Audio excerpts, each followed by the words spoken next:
Welcome viewers, আমরা পূর্বের ভিডিওতে প্রেজেন্ট টেন্সের যে চারটা present indefinite, present continuous, present perfect এবং প্রেজেন্ট পারফেক্ট কন্টিনিউয়াস এই চারটা টেন্স আমরা শিখেছি।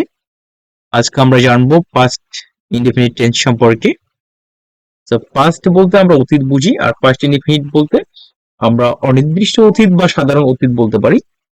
অতীতকালে কোনো কাজ ঘটেছিল বা অতীতে কোনো অভ্যস্ত কাজ বোঝালে পাস্ট ইনডিফিনিট টেন্স হয়। তো এই ক্ষেত্রে আমাদের চিনিবার উপায়টা খুবই ইম্পর্টেন্ট। এখানে আমরা একটা এক্সাম্পল দিতে পারছি যে অতীতকালে, যেমন মেয়েটি তোমাকে ডাকলো, এখানে ডাকলো মানে হচ্ছে অতীত হয়ে গেছে কাজটা, এখন ডাকতেছে না, অতীত হয়ে গেছে। সো অতীতকালে কোনো কাজ যদি সম্পূর্ণ হয় তাহলে সেটা পাস্ট ইনডিফিনিট টেন্স হবে। চিনিবার উপায় হচ্ছে বাংলা বাক্যে ক্রিয়ার শেষে ল লে লাম অথবা ত তে তাম থাকবে। যেমন মেয়েটি তোমাকে ডাকলো, এখানে ল লে লাম, এখানে দেখা যাচ্ছে যে ল রয়েছে, এখানে লয়কার ল রয়েছে। সো স্ট্রাকচার যে কোনো টেন্সের দুইটা জিনিস খুবই ইম্পর্টেন্ট, সেটা হচ্ছে চিনিবার উপায় আর দ্বিতীয়ত হচ্ছে স্ট্রাকচার। এখানে স্ট্রাকচারে অর্থাৎ পাস্ট ইনডিফিনিট টেন্সের অক্সিলারি ভার্ব হিসেবে ব্যবহার করা হয় ডিড। যেমন আমরা পাস্ট ইনডিফিনিটে প্রেজেন্ট ইনডিফিনিটে ব্যবহার করছিলাম ডু অবলিক ডাজ, কিন্তু পাস্ট ইনডিফিনিটে আমরা ব্যবহার করব ডিড, অর্থাৎ ডু ভার্বের পাস্ট ফর্মটা। এখানে অ্যাফার্মেটিভ বাক্য হতে গেলে সেখানে কোনো অক্সিলারি ভার্ব বলবে না, যেমন প্রেজেন্ট ইনডিফিনিট টেন্সের ক্ষেত্রে অ্যাফার্মেটিভে কোনো অক্সিলারি ভার্ব ছিল না অ্যাফার্মেটিভে, ঠিক পাস্ট ইনডিফিনিটের অ্যাফার্মেটিভের মধ্যেও কোনো অক্সিলারি ভার্ব থাকবে না। এখানে দেখা যাচ্ছে সাবজেক্ট প্লাস ভার্বের 2 নম্বর ফর্ম তথা ফার্স্ট ফর্ম এবং অবজেক্ট অথবা এক্সটেনশন, এটা হচ্ছে অ্যাফার্মেটিভের গঠন। এবং নেগেটিভের ক্ষেত্রে আমরা যদি দেখি, subject plus did plus not plus ভার্বের 1 number form plus object oblique extension. এখানে কোশ্চেন থাকতে পারে যে হচ্ছে এখানে ভার্বের পাস্ট ফর্ম পাস্ট ইনডিফিনিটের ক্ষেত্রে এখানে ভার্বের পাস্ট ফর্ম, কিন্তু এখানে ভার্বের প্রেজেন্ট ফর্ম, এটার কারণটা কি? আসলে এর কারণটা হচ্ছে ডু ভার্বের পরে কখনোই ভার্বের পাস্ট ফর্ম বসতে পারে না। অর্থাৎ যদি কোনো অক্সিলারি ভার্ব ডু ভার্ব থাকে বা যে কোনো অক্সিলারি ভার্ব যদি থাকে, তারপরে কখনোই ভার্বের পাস্ট ফর্ম বসে না, কারণ ভার্বের পাস্ট ফর্ম কখনোই কোনো অক্সিলারি ভার্ব গ্রহণ করে না তার সামনে। সো এই জন্যই এখানে ডিড অক্সিলারি ভার্ব থাকার কারণে পরের ভার্বটার পাস্ট ফর্ম হবে না, অবশ্যই প্রেজেন্ট ফর্ম হবে। সো ইন্টারোগেটিভের ক্ষেত্রে ঠিক একই অবস্থা, এখানে ভার্বের 1 নম্বর ফর্ম, কারণ এখানে অক্সিলারি ভার্ব আছে বিধায় এখানে ভার্বের 2 নম্বর ফর্ম হবে না। এটা ইকুয়াল না হয়ে এটা সমান হবে অবশ্য, এটা অবশ্য মিস্টেক হয়ে গেছে, সরি সমান না হয়ে এটা হচ্ছে প্লাস হবে। আপনারা একটু খেয়াল করবেন যে এটা plus, did plus subject plus ভার্বের 1 number form plus object oblique extension লাস্টে কোশ্চেন মার্ক। এবং ইন্টারোগেটিভ নেগেটিভে যদি আমরা খেয়াল করি, did plus not plus subject plus ভার্বের present form plus object oblique extension, that's it. এরপরে আমরা যদি এক্সাম্পলের মধ্যে দেখি, মেয়েটি তোমাকে ডাকলো, এটা একটা ফার্স্ট টেন্সের অ্যাফার্মেটিভের একটা বাক্য। দ্য গার্ল কল্ড ইউ, মেয়েটি তোমাকে ডাকলো। 2 নম্বরে রয়েছে মেয়েটি তোমাকে ডাকেনি। হ্যাঁ, একটা বিষয় সেটা হলো কি, যদি কোনো বাক্যের শেষে নি দেখা যায়, না থাকলে প্রেজেন্ট ইনডিফিনিট ক্ষেত্রে বসে বা অন্যান্য ক্ষেত্রে বসে, কিন্তু যদি নি থাকে তাহলে অবশ্যই সেটা পাস্ট ইনডিফিনিট হবে। প্লাস যদি নাই থাকে তাহলে হচ্ছে পারফেক্ট টেন্সে চলে যায়, কিন্তু নি থাকলে অবশ্যই এটা পাস্টে চলে যাবে, পাস্ট ইনডিফিনিট।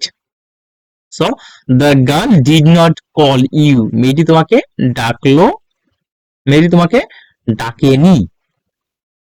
ওকে, মেয়েটি তোমাকে ডাকেনি, মেয়েটি তোমাকে ডাকলো না, সেম জিনিস। এরপরে হচ্ছে মেয়েটি কি তোমাকে ডাকলো, did the girl call you, মেয়েটি কি তোমাকে ডাকলো। এখানে স্ট্রাকচার অনুপাতে আগে ডিড, এরপরে সাবজেক্ট, এরপরে ভার্বের 1 নম্বর প্লাস অবজেক্ট অথবা এক্সটেনশন। এরপরে 4 নম্বরে মেয়েটি কি তোমাকে ডাকেনি, তাহলে did not the girl call you, মেয়েটি কি তোমাকে ডাকেনি, অবশ্যই এটা ইন্টারোগেটিভ নেগেটিভ বাক্য।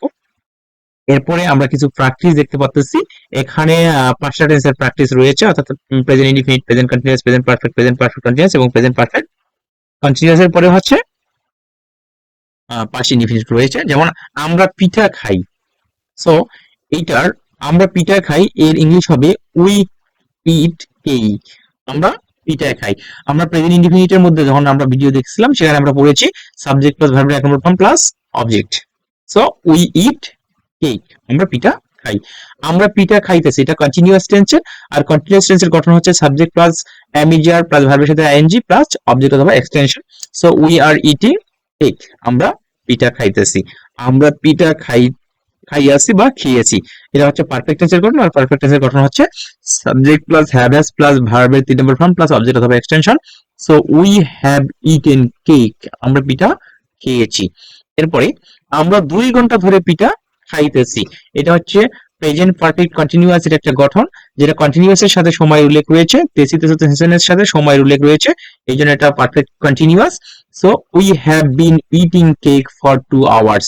আমরা জানি যদি অনির্দিষ্ট সময় বুঝায় তাহলে ফর বলবে, আর যদি নির্দিষ্ট সময় বুঝায় তাহলে সিন্স বলবে এখানে সময়ের আগে। So we have been eating cake for 2 hours, আমরা 2 ঘন্টা ধরে পিঠা খাইতেছি। এন্ড দেন 5 নম্বরে যেটা রয়েছে সেটা হচ্ছে আমরা পিঠা খেলাম, এটা একটা পাস্ট টেন্স, আমরা কিছুক্ষণ আগে আমরা পড়লাম। আমরা পাস্ট টেন্সের ক্ষেত্রে আমরা চিনিবার উপায় পড়ছি ল লেলাম বা ততেতাম।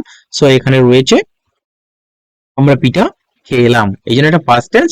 সুতরাং সাবজেক্ট প্লাস ভার্বের 2 number form plus object. So we ate cake, 1 number form হচ্ছে ইট, আর ইট এর পাস্ট ফর্ম হচ্ছে অ্যাট, উই অ্যাট কেক। এরপর ইওর টার্ন, তার মানে হচ্ছে তোমরা নিজেরা করবা, নিজেদের জন্য রয়েছে এখানে 3টা বাক্য। 1 নম্বর হচ্ছে খালেদ গতকাল একটি কম্পিউটার কিনলো, এটা কোন টেন্স আপনারা একটু খুঁজে বের করেন। এরপরে রয়েছে রোহান একটি মোবাইল মোবাইল কি, আহা সরি, এটা হচ্ছে ইনিয়াসের জায়গাটা একটু গ্যাপ হয়েছে। মোবাইল, সরি, এই গ্যাপটা এখানে গ্যাপ থাকবে না, আর এখানে প্রশ্নবোধক না, এখানে একটা দাড়ি হবে। তো আপনারা এটা দাড়ি দিয়ে নেবেন, সরি,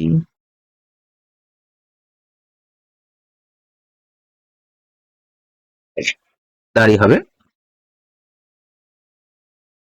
এরপর হচ্ছে তুমি কি লোকটিকে চেনো, এই 3টা তোমরা খাতার মধ্যে নিয়ে তোমাদের আহ, 10 সেকেন্ড সময় থাকবে, 10 সেকেন্ডের মধ্যে একটু ভাবেন, ভাবে একটু তোমরা লেখো, তোমরা একটু ভাবেন, তারপরে এটা একটু খাতার মধ্যে লেখেন, দেখা যাচ্ছে যে কোন ট্রান্সলেশন হবে বা কোন ইংলিশ বসানো যাবে, একটু চিন্তা করেন মাথার মধ্যে। সময় দিলাম, আপনারা একটু করেন।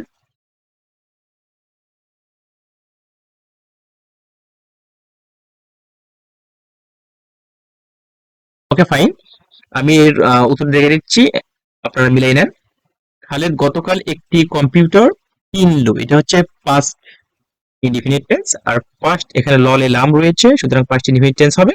আর পাস্ট ইনডিফিনিট টেন্সের এটা অ্যাফার্মেটিভ বাক্য, কারণ এখানে কোনো না নেই অথবা কোনো কি নেই, অর্থাৎ প্রশ্নও করেনি, আবার হচ্ছে নাও বুঝায় নাই, নেগেটিভ বাক্য নয় এটা। সুতরাং এটা অ্যাফার্মেটিভ বাক্য। অ্যাফার্মেটিভ বাক্যের গঠন হচ্ছে সাবজেক্ট প্লাস ভার্বের 2 নম্বর ফর্ম প্লাস অবজেক্ট অথবা এক্সটেনশন। সো এখানে খালেদ, প্রথমে সাবজেক্ট আমাদের যদি বসে তাহলে খালেদ, খালেদ এখানে কেনার ইংলিশ হচ্ছে বাই, বাই এর 2 নম্বর ফর্ম বসাইতে হবে। Khaled bought, B O U G S T, Khaled bought a computer, এখানে গতকাল রয়েছে yesterday. So Khaled bought a computer yesterday, Khaled গতকাল একটি কম্পিউটার কিনলো। এরপর রয়েছে রোহান একটি মোবাইল কিনিয়াছে। সো এই বাক্যটা এখানে দেখা যাচ্ছে যে মোবাইল কিনিয়াছে, এটা হচ্ছে প্রেজেন্ট পারফেক্ট টেন্স। আর প্রেজেন্ট পারফেক্ট টেন্সের গঠন হচ্ছে সাবজেক্ট প্লাস হ্যাভ প্লাস ভার্বের 3 নম্বর ফর্ম প্লাস অবজেক্ট অথবা এক্সটেনশন। আসি আসো আসেন থাকলে সেটা পারফেক্ট টেন্স হয়ে যায়, প্রেজেন্ট পারফেক্ট টেন্স। সুতরাং Rohan has bought a mobile phone, কেনার ইংলিশ হচ্ছে বাই, বাই এর 3 নম্বর ফর্ম হচ্ছে bought, buy bought bought. So Rohan has bought a mobile phone. এখানে কথা হলো হ্যাজ হলো কেন, হ্যাভ কেন হলো না, কারণ রোহান হচ্ছে থার্ড পারসন সিঙ্গুলার নাম্বার, এই জন্য এখানে হ্যাজ হবে, হ্যাভ হবে না। এরপরে তুমি কি লোকটিকে চেনো, এটা হচ্ছে প্রেজেন্ট ইনডিফিনিট টেন্স, চেনো ও রয়েছে, সুতরাং এটা হচ্ছে প্রেজেন্ট ইনডিফিনিট টেন্সের ইন্ট্রোগেটিভ বাক্য। সুতরাং do you know the man, do you know the man, চেনার ইংলিশ হচ্ছে নো। সো ইন্টিগ্রেটিভ এর গঠন হচ্ছে ডু অথবা does plus subject. So do you, এরপরে নো দ্য ম্যান হচ্ছে object, do you know the man. আপনারা একটু মিলাই নেবেন এবং দেখবেন যে হচ্ছে সঠিক যদি না হয়ে থাকে তাহলে সঠিক করবেন, সঠিক হলে ঠিক করে দেন। ওকে, থ্যাংক ইউ।